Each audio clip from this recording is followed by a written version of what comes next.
that, that will actually be executed.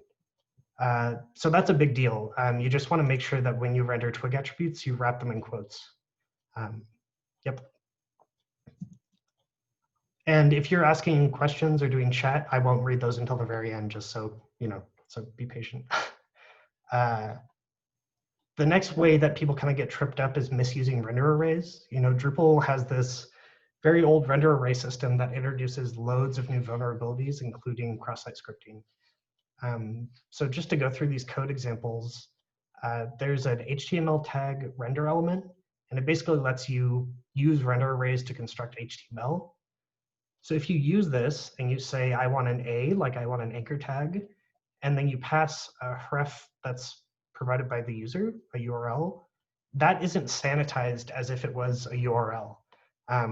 You could argue that this is like a gap in core, but this is just like one of those edge cases that isn't really a vulnerability, it's just a quirk in core. So if you provide user input in this specific case, they can pass a payload like this, and that'll execute JavaScript. So more than this specific thing, it's just a way to think, if you're rendering in weird ways, you need to really review the code and make sure that it's not vulnerable. And then here's a bunch of things that look like edge cases, but they're not, that allow script, like for someone to literally write JavaScript. So in this top one, it's markup, which is generally safe in Drupal 8, not in Drupal 7. And you're specifically allowing script. So yeah, if you allow users to put in script tags, they will. Seems dumb, but it happens.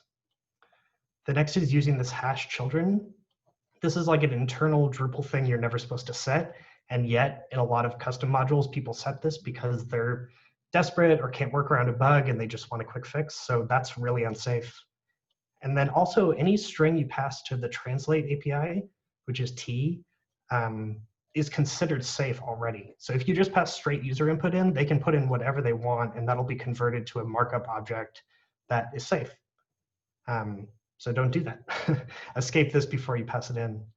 And then the next example is unique to Drupal 8 and above. There's an inline template element that lets you provide twig. And of course, twig templates aren't escaped. You know, the things used by them are, but the templates themselves aren't. So if you allow users to enter twig, of course, they can enter HTML too. So that was all on the PHP and the backend side. And now we're going to jump into JavaScript. This is just one example of the many, many ways that jQuery is kind of a foot gun with letting you be vulnerable to XSS, but we're going to go through it. In this code example, in this first line of JavaScript, I'm getting the value of an input element with the class title. And then I'm setting the HTML of another element with the class error to this string. And this is just a string of HTML passing the user input. So there's no escaping here. You're basically just composing HTML strings, and users could abuse this. So the better way to do this is to use the text function in jQuery. This is the equivalent of doing inner text versus inner HTML, and that's safe. It'll escape everything. Actually, it uses the inner text like call exactly, so the browser will escape everything. So that's safe. And then there is like a Drupal-y way to do this, which is to use HTML still, because you may want to use HTML here, but use Drupal.t and use parameters. So in this example, it's the same as the top, except I'm using Drupal.t, which is translate. I'm passing an HTML string with a parameter, and then I'm passing the user input there. So this is safe as far as I know. So use that. And here's stuff really in general, because I can't give you all the examples. I can just kind of like whet your palette or whatever. Question rendering complexity.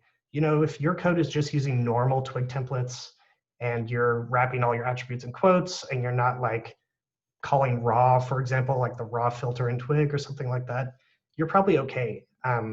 When you should be concerned is if someone circumvented the render API and did something very clever and is doing all their rendering by hand. That's when it gets scary. You should also use twig whenever you can. It's not always an option, but that auto escape feature is so nice. It's worth using. And then if none of these apply to you and you are very unique and you have your own needs, there are methods to escape HTML. Check markup is good and has been around forever. You can also go straight to these APIs and filter and escape text. This is really rare to see, but you might have a use case. You can use Drupal.t or t, but just make sure to use parameters when you pass in user input. And then in JavaScript, there's an equivalent check plan function. I'll say this stuff is so rare, like especially in Drupal 8 or 9, just use Twig. You can do it. I think it's possible. Don't compose HTML by hand. So that's cross-site scripting. And now we're going to talk about SQL injection. So like I said before, this hasn't been seen in core since 2014, but that doesn't mean it's all over your custom code and your contrib code. I don't really know. So SQL injection is when an attacker provides a SQL string that gets put in your query in a way you don't expect, and they're able to execute the query in a new way. So I know that's really abstract, but that can lead to a lot of things. It can lead to data loss, like information disclosure, like they can select stuff they're not supposed to, tampering, all sorts of things. It's kind of dangerous. In some cases, it can also execute code or just deny service. It's really bad. It should be considered very critical. So we're going to dive in. So the really good news is Drupal has been building database abstraction layers forever, and they're pretty good. So in the top left of this little stacked grid, you'll see I'm making a database query to select the UUID for a node with a given NID. So you can pretend this is provided by the user, and this is totally safe. And the reason is that this abstract piece of code goes to this thing on the right, and it uses placeholders or parameterized queries. So that NID passed by the user is never used in the query. Instead, you're passing placeholders to the database engine. I may have some of those details wrong, and that actually safely uses the user input. I wanted to give another example of how crazy core is. So this is me just doing a really basic NID query to compare titles, and this is the query it generates. So same thing, it's using a placeholder for the user input. So the point is the abstractions are really cool and very complex. They actually handle more conditions than you probably know about, as seen by this crazy query. So use the abstractions. Here's kind of where you can make a mistake. You can not use the abstractions or not use the better abstractions, and you can write queries by hand. The problem with writing queries by hand is that you may not be escaping user input. So in this example, I'm just running a straight query. This is not a real Drupal thing, but you can pretend the people table is very important, and I'm deleting a user. Maybe they got removed from the system. It's using string interpolation, which basically means this user input name is passed right in to compose a SQL string, and I'm executing it. Now an attacker can pass a payload like this, and the end result is this query, and I'll just go through it really quick. It's deleting from people where the name equals my name, which may be like a real username, or when empty string equals empty string. So what this is saying, which will always be true. So what this is saying is delete all people. So they can very easily give you a really malicious query. The solution for this is to use placeholders. You can still write your queries by hand. It's okay, just use placeholders where you're using user input. So I'm using :name and then passing in the name here. So yeah, there are use cases for queries by hand. I know we all used to optimize views that way, maybe back in the day, but just don't slam user input in without really thinking about it first. Here's another one that a lot of people don't know about. In this example, I'm using the database abstraction layer, not writing stuff by hand, but I'm executing a like, and I'm passing user input. What some people don't know is that user input can contain the wildcard character, which for MySQL is the % symbol, which means that they can mess with queries. You know, if you're using a like query and it's kind of important what it does, and the user input contains a %, like only a %, it may end up selecting all rows in the table, for instance. So you can see that in this generated query, it's selecting all people where the name is like this. We'll pretend it's like first name, last name, or something like that. Yep, so it's dangerous. So you should escape like. There's actually an abstraction for this, probably because not everything is MySQL. So you can make a database object or get one and then call this escape like method. And that will basically escape whatever the wildcard character is, which is % in this case. Here's another weird one. Conditions are not safe. This is kind of like a shocking one to a lot of people, but if you pass user input as the condition operator, I should have said condition operators aren't safe. So pretend name is user input, and operator is user input. The operator is not safe to use. They can actually put any string in there and it'll just be added to the query. The reason for that is a lot of times you want to do something like subqueries to get stuff from another table and use it in your operator. Anyway, it's common to do stuff like that. So what this means is in this case, I can provide a payload like this. It's really crazy, and I'll try to explain it really quick, but basically where the query ended is not null. So this is the query from Drupal, like the one that Drupal generated, and then this is the condition. It's saying is not null, which may or may not be true, and then it's doing a union select for all the sessions in the session table. And it's doing that where the users meet this condition, which is foo is not equal to bar, which is always going to be true. I know it's complicated, but what this means is that I can use SQL injection here to get all the sessions, then I can hijack sessions.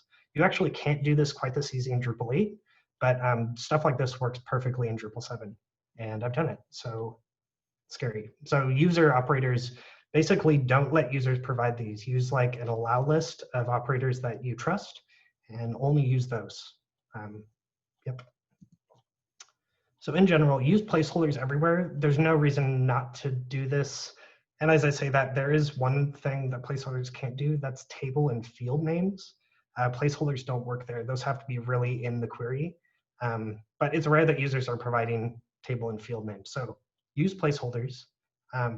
Make sure you escape conditions when you use like. People don't do this always, and they think that like is not only used for like trivial operations, but it's not true. And never write queries by hand. Or I said try not to here. I feel more strongly about this, but in Drupal, you know, the whole point is that we have all of this abstraction. And then some people go in and they write queries by hand, and it's very clever, but down the road, it can lead to issues, even beyond security. So try not to, I'll say. And lastly, for the code examples, we'll talk about remote code execution. So this is very scary, but also in general, very rare. What this is users are able to provide code that executes on the server. So cross-site scripting was code that executes on the client, like the browser. This is code that executes on the server. So that could be PHP code. It could be bash code that runs, something like that. So this is very scary and can lead to everything. I mean, every vulnerability you can think of can happen here. So that's a big deal. So there's no golden rule. These tend to happen in a lot of ways, but there are like classic PHP mistakes people make. So we'll just start at the top. Not everyone knows this, but if you use backtick operators in PHP, that's basically saying I'm executing this string as shell. This was probably very convenient, like whatever, 10 years ago, but it's really weird. And I just wanted to point it out because it's a weird PHP thing.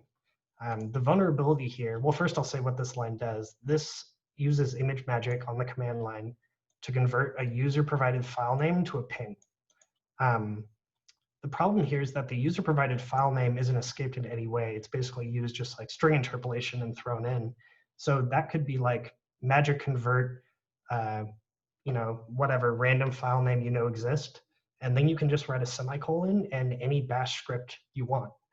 There's nothing preventing this to be in one query or saying it's only image magic or it's only one argument.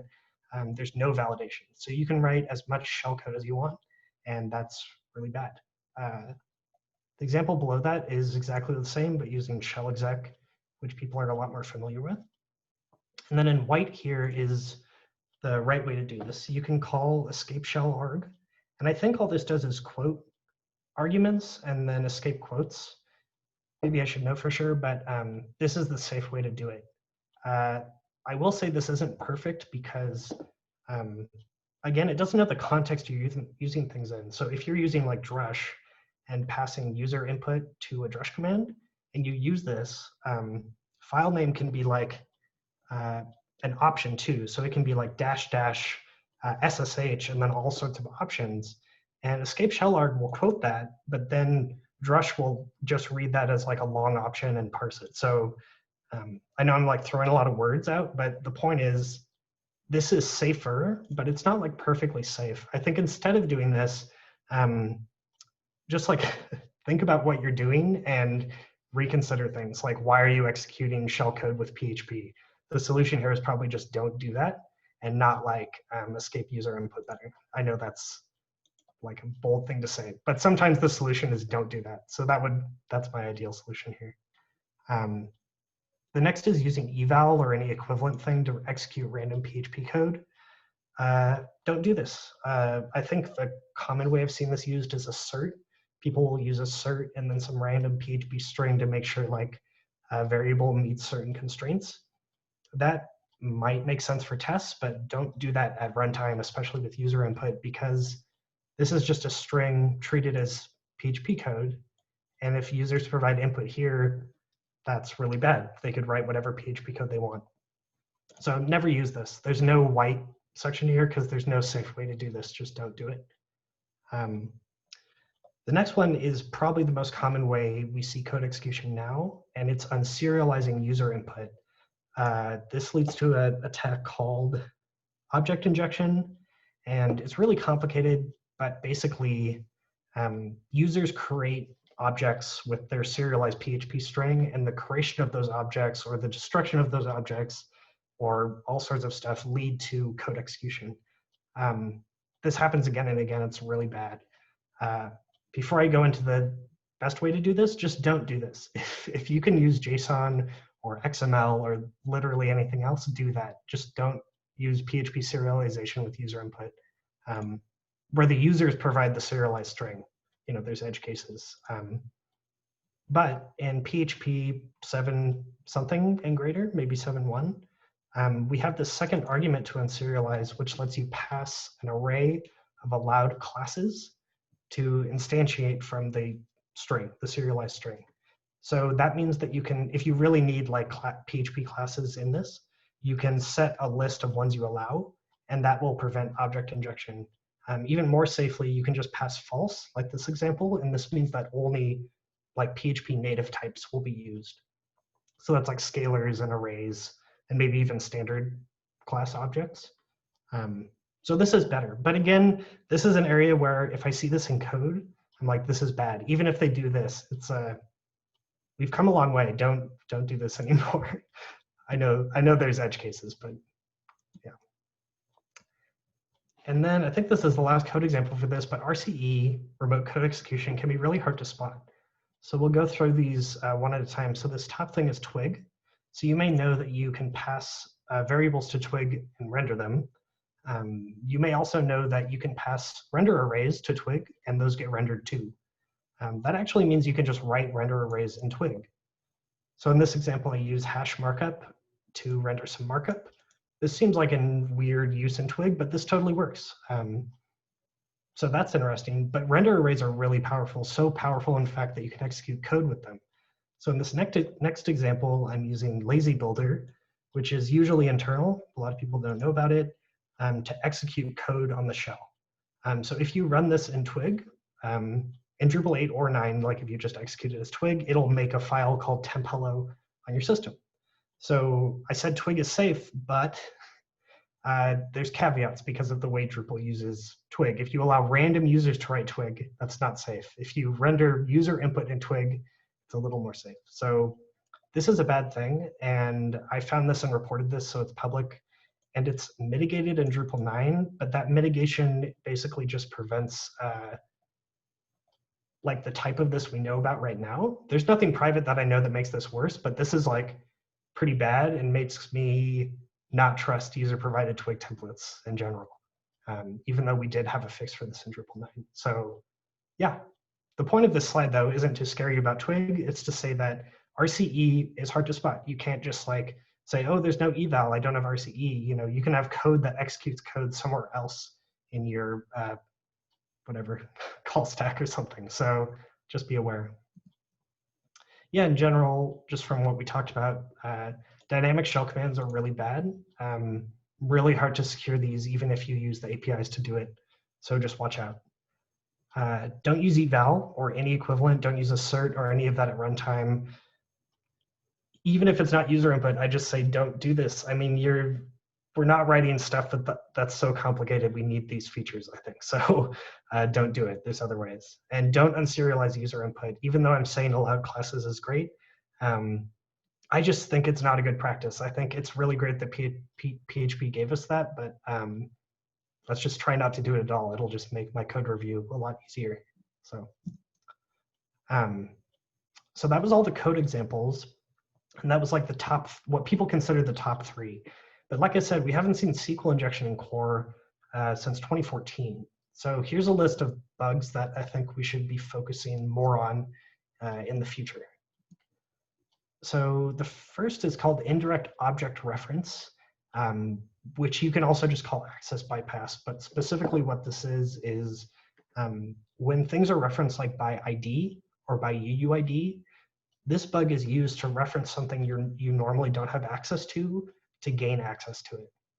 So for example, if you have like media, and media is private for some reason, and let's say you have some complex thing where you say only nodes that reference media, or if you have access to a node that references media, you have access to that media.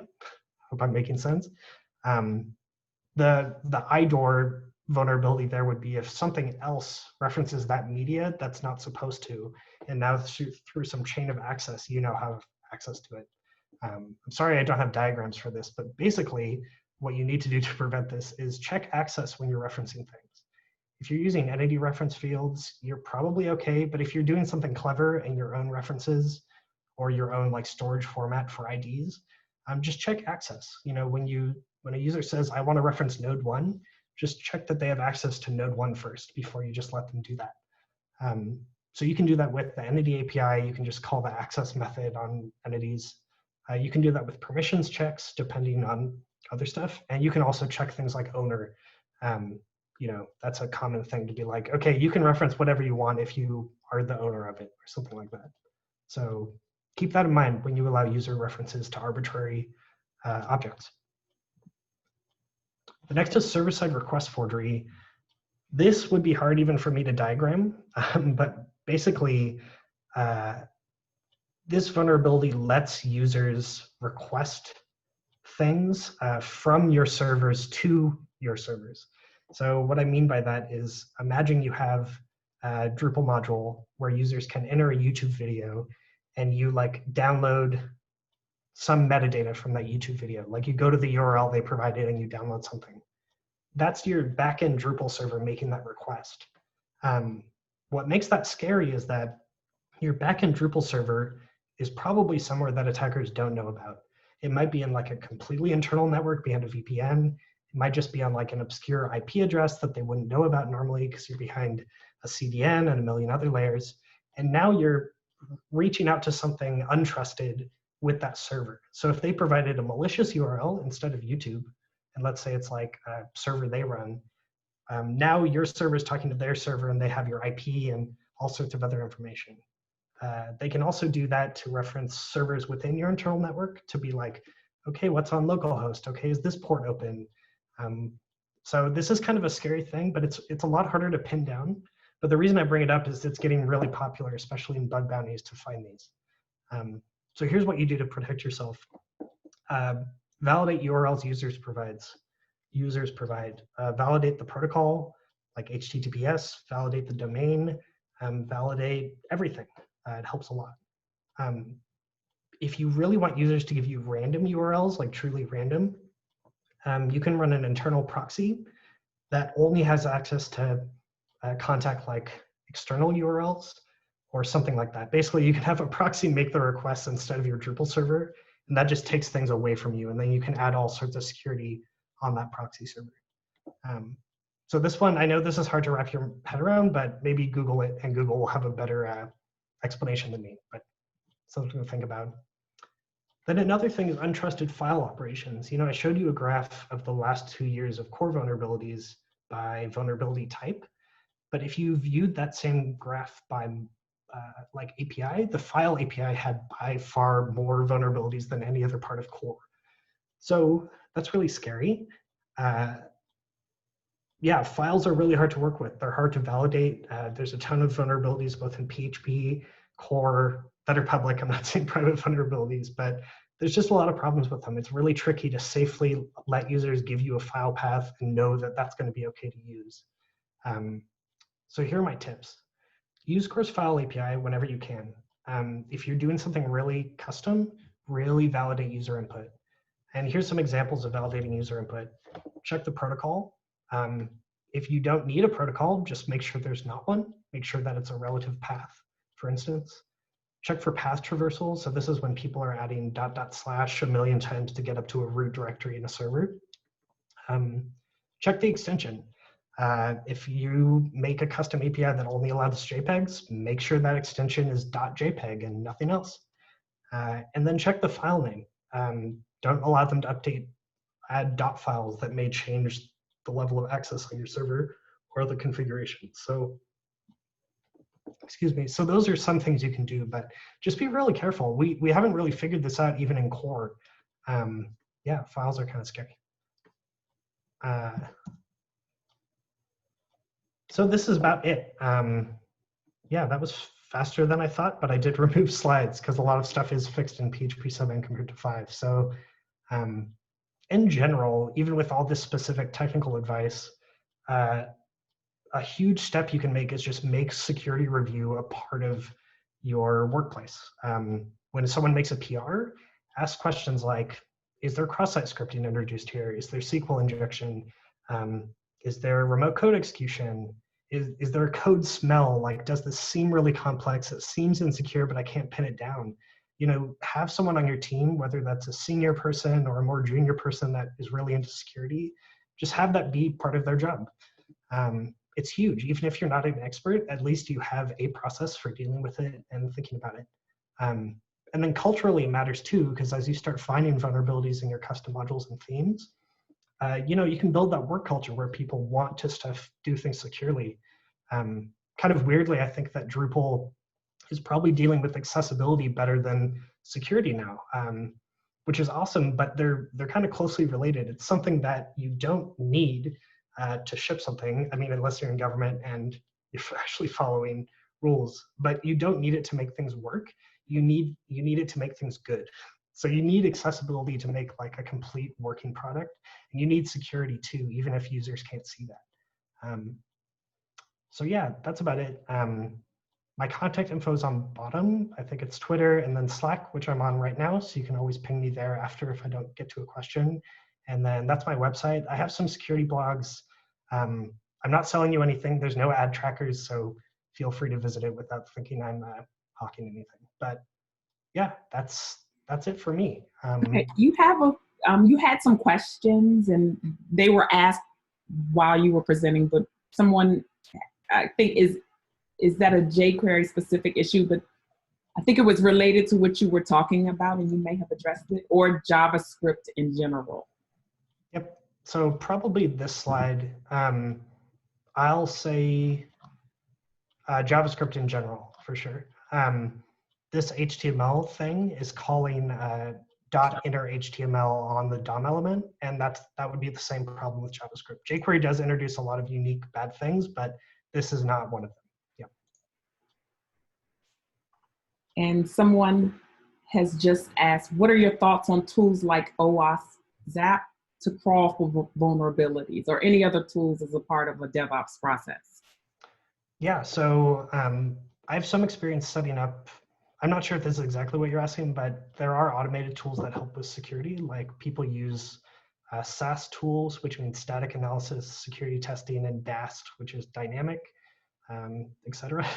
And basically these can help automate code review, that's SAST, and they can help automate pen testing, or like what an external attacker would do to your like actual production domain. Those are fine, but I'll say that should be added after the manual security review. Those are like peace of mind products that help catch things that your other processes won't. but you'll always be more successful with a real human reviewing code, and you'll always be more successful with a pen test team or a bug bounty program or something like that. So these are like add-ons. You know, it's like manual versus automated testing, right? Like automated testing will never catch, well, I'm trying to say it the right way. It doesn't catch everything. A QA department is so much more effective for so many things. So anyway, same sort of concept, but I don't have recommendations, but my thoughts are they're great, but add them like last. Add security culture and pull request review and all that stuff first. Yeah.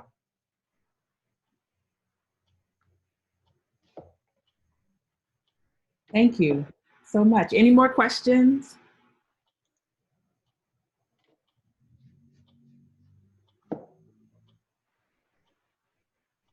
Thank you, Sam. Yeah, thanks for having me. Thank you. And thank you, everybody, for joining. Stay safe.